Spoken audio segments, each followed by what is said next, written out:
Thank you again for tuning in with Juan's Auto Diagnostics. Today we have a 2009 or 10. Let me double check the year.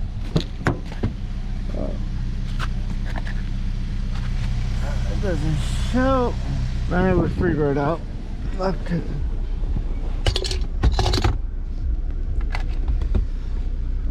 GMC Terrain. Maybe there's some documents here. Just one sec. Yeah, it is a 2010 Terrain. Because my complaint is that it runs poorly and that it has the power reduce comes up as they drive the vehicle. So that's the main concern. They want the power reduce off. So the shop owner mentioned that they have gotten codes for throttle body and have gotten codes for what's it called, high pressure pump failure, such as a high pressure pump not providing the accurate pressure it needs. So right now we want to do an initial scan, see what we have.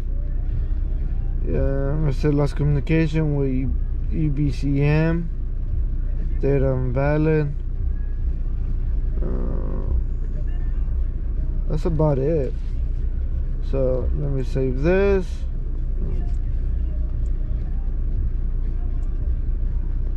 The thing has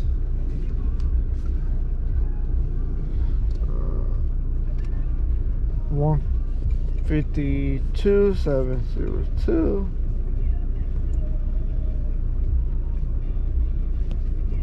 Okay. I think the business name, I don't know who it is. Maybe it's, I'm not gonna put business name. No, maybe RC. Let me try that one, because they're two different names.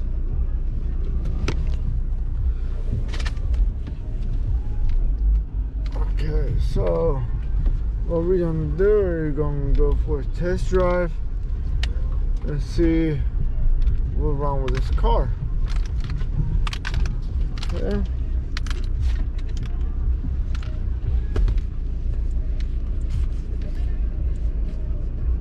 Quick erase. Gonna erase everything. See what we come back with. Hopefully we do get a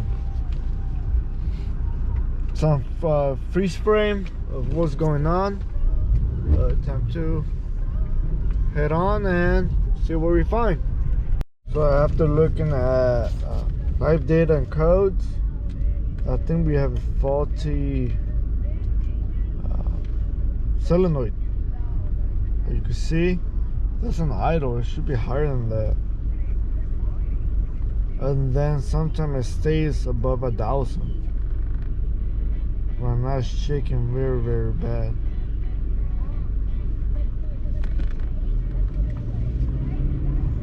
And then I will rev it and let go of the gas and let the idle hit. Well, the RPM hit 1,000. And I'm having like 2,000 PSI. I think these should be running anywhere from 800 to 1,200.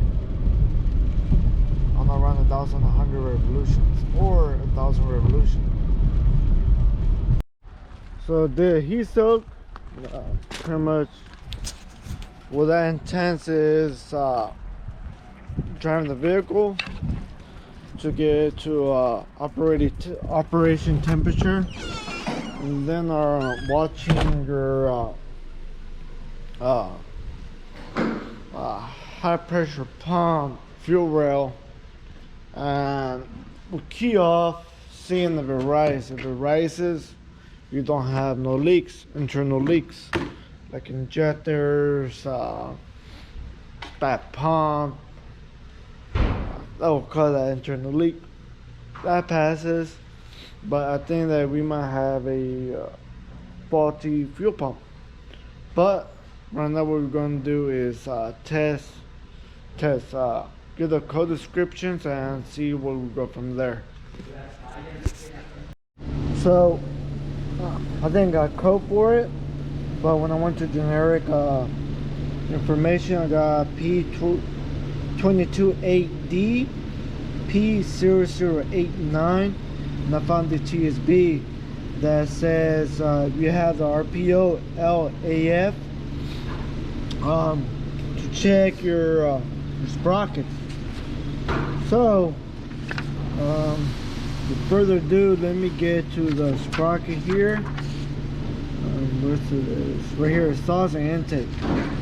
This is for 2010.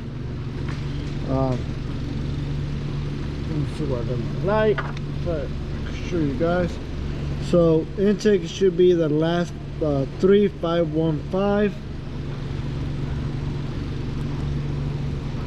and that is 505. So let me double check. Let me crank this over, see if I could get a number for that, because that one doesn't have a good number, and just so I could get better feel for it. The sauce is the right one. It is 505. As you can see right there, it's 505. The number should be 1262155, and that does match up. So we only need to change the intake. I'm going to check also the part number for the fuel pressure rail, and also for the camshaft. But always do your research. Luckily we found a TSB. Just because there's a TSB doesn't mean that that's your issue. It just means that to keep that in mind.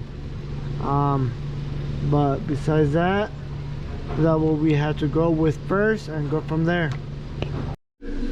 So after pulling the cover, I had to put it back, the sprocket and